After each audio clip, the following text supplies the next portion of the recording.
Adam, the White Hair Master. Season 2. Episode 12. In the previous episode, Adam and Sarah told each other stories about their predecessors, people who have spent their lives destroying evil things, protecting innocent people. The story becomes more and more interesting. At this moment, Sarah has a phone call. It seems that someone needs spiritual help. Although she wanted to hear Adam continue talking, Sarah told them they had to leave the restaurant and get to the other dormitory as quickly as possible. Looking at Sarah's panicked expression, Adam could tell how serious the problem was. He asked what the matter was that Sarah was in such a hurry. Sarah had pulled out her chair now and stood up. She said she would tell Adam everything on the way. She was in such a hurry because the person who had just contacted her said that the matter was very serious. Without saying anything more, Adam hastily finished his meal while still hungry.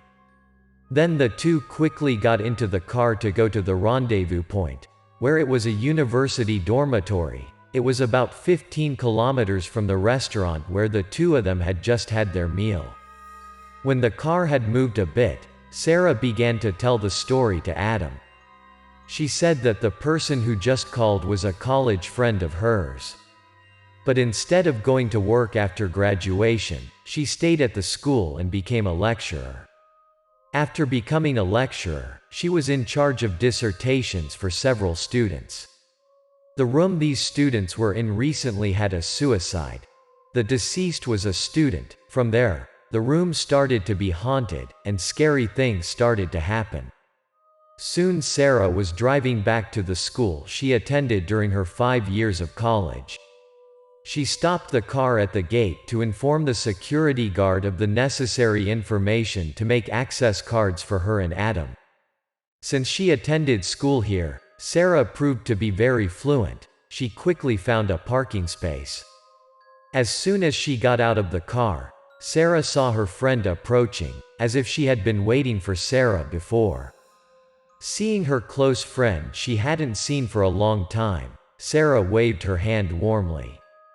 Contrary to Sarah's attitude, the other girl was extremely worried. The first thing she said was to thank Sarah for agreeing to help her. Looking over at Adam, it wasn't hard for Sarah's friend to realize that this was the same person Sarah had mentioned. She immediately greeted Adam. In response, Adam also smiled and nodded instead of greeting. Sarah's friend is named Laura.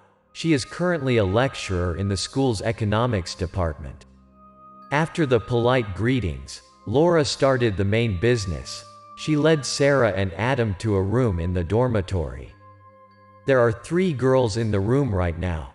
When they see Laura, they say hello quite politely. Perhaps these are the students who Laura directly instructed. After nodding in greeting, Laura turns to her students and introduces Adam. She asks everyone to tell Adam what happened to them. He will help everyone solve it. Hearing that, Adam smiled and reassured the 3 girls and told them to tell him their stories calmly. If Adam knows as much detail as possible, he can develop the best course of action. Seemingly still haunted by fear, all 3 girls were quite timid, as if they didn't want to remember what happened. Finally, Lily, one of the people present in the room, began to speak. She says that this is related to Mia, who died not long ago. According to Lily, on the day Mia died, she was alone in the room. 2 of her friends went to a relative's house to play and sleep there. Mia also went out and said she would be back late. Left alone, Lily decided to go to bed early. While sleeping, Lily was awakened by the cold winds that continuously blew into the room at around midnight. The first thing Lily did was look out the window. Before going to bed, she remembered that she had closed the window. Somehow, the cold wind could blow into the room like that. As soon as she looked out the window, Lily couldn't help but be startled when she discovered that someone was sitting on the doorstep. The drowsiness instantly dissipated. Lily began to take a closer look and realized that the person sitting on the doorstep was not a stranger but Mia, her roommate. Not understanding why a shy girl like Mia dared to sit on the 6th-floor window, Lily immediately called out to Mia. At this point, Lily also realized Mia was crying. While crying, Mia said something like someone doesn't love her anymore. Upon hearing these words, Lily immediately understood everything. Lily knows that Mia has recently met a boyfriend. According to Mia, the two are very happy. Guess that something bad happened between the two of you. Lily immediately approached Mia. While trying to comfort Mia, Lily advised Mia to leave the window to go inside. When Lily was only a few feet from the window, Mia suddenly turned to look at her. At this moment, 2 lines of tears were continuously flowing down Mia's face. Mia turned sad eyes towards Lily and said that she would make someone regret stealing her happiness. Then, to Lily's shock, Mia let go of the window frame. Startled in terror, Lily couldn't help but scream. Then she ran back to the window, calling Mia incessantly and looking down. But when she looked down, what she saw made Lily even more terrified when she saw Mia jump out of the window. Even though it was the middle of the night, sweat still rolled down Lily's forehead. Below the dormitory yard was a horrifying scene. Mia's body lay motionless in the middle of a large pool of blood. From Mia's body, blood was constantly spreading around. Perhaps in this life, Lily will not be able to forget these scary images. The moment of terror passed, Lily hurriedly called the hospital. But due to falling from a great height, Mia died as soon as she hit the ground. Things went on like that until a week after Mia died. Something terrible happened to Lily. After Mia died, only Lily and 2 friends remained in the room. Around midnight, when the 3 of them were sleeping, Lily was awakened by the cold wind that kept blowing in from the window. Lily sat up and looked out the window.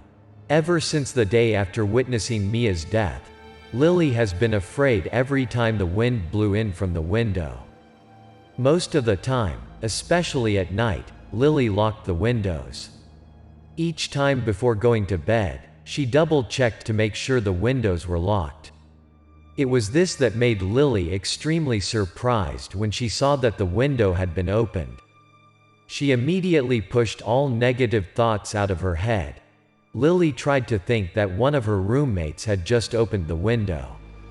Lily thought that, and she started to approach the window to close it.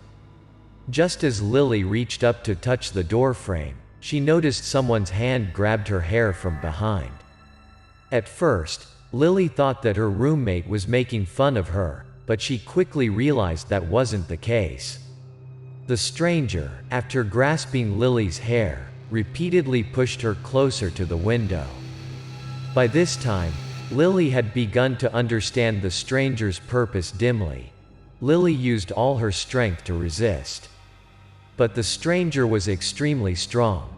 The distance between Lily and the window frame was narrowing more and more. Soon the stranger was pushing Lily onto the table, Lily's hands now clutching the windowsill. However, Lily knew she wouldn't hold out much longer. With no other choice, Lily turned her head to look behind. She wanted to see the face of the person who killed her even if she died. But what she saw scared Lily even more. She couldn't believe what she was seeing. The stranger trying to push Lily out of the window was none other than Mia. Lily immediately understood that this was not Mia but her ghost. At this time, Mia's ghost is extremely angry. Mia's ghost constantly screams and asks Lily why she seduced her boyfriend. Lily doesn't know how to explain Mia's ghost that she doesn't know Mia's boyfriend. The fear now multiplied, tears streaming down Lily's face. Behind Lily's back, Mia's soul kept screaming and increasing its thrust to push Lily out. Finally, Lily couldn't hold it any longer. Her hands slipped from the door frame. Lily's whole body immediately rushed out. There was a satisfied smile on Mia's face as she witnessed this scene. Lily thought that she would quickly fall into the dormitory's yard and end up exactly like Mia. But fortunately, while falling out of the window, Lily fell on the clothesline of the downstairs room. Without thinking much, Lily could only use all her strength, clinging to the clothes drying rack. At this time, Mia's ghost also poked her head out of the window to admire her work. But as soon as she saw Lily clinging to the clothes drying rack, the smug smile on her face suddenly disappeared, replaced by anger and resentment. Unable to accept this, Mia's ghost screamed indignantly and rushed towards Lily.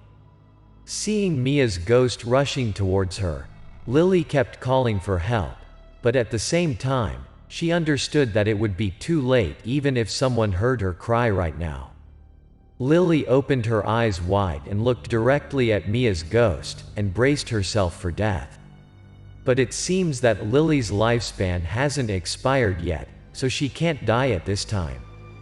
Just as Mia's ghost almost touched Lily's body, from the window right next to Lily, a bright yellow light emitted. As soon as she was exposed to this light, Mia's ghost immediately disappeared. After hearing Lily's story, Adam tells her that not everyone is so lucky. Usually, people pursued by evil spirits will not have a good ending, especially if it tries to kill the victim. Things like Lily's experience will repeat. Hearing what Adam just said, all three young girls felt goosebumps. They understand that Mia's spirit has haunted this room, and it's not easy to let them go. The thought of one day being thrown out the window made the three of them shiver. Ignoring the attitude of the three young girls, Adam began to climb onto the table by the window to observe. Seeing Adam climb onto the table and open the window, Sarah was suddenly startled. She rushed over and asked Adam what he was up. Sarah is so worried because she doesn't know if Mia's ghost is still here at this time, fearing that it will push Adam down while he's not paying attention. After opening the door, Adam began to poke his head out to look down at the drying rack downstairs. Adam reassures Sarah that ghosts won't be able to walk in the sun, so Mia's ghost won't harm him at this time. What he was interested in right now was the yellow light emanating from the room downstairs. Adam guessed that someone had hung a bagua mirror in the room, and it worked. After checking everything around, Adam went back to ask Lily if he wanted to be sure if Lily would seduce Mia's boyfriend or not. Only when this is known for sure can Adam solve the problem. Because to dissolve the resentment of a soul, it is necessary to find out the root cause of that resentment.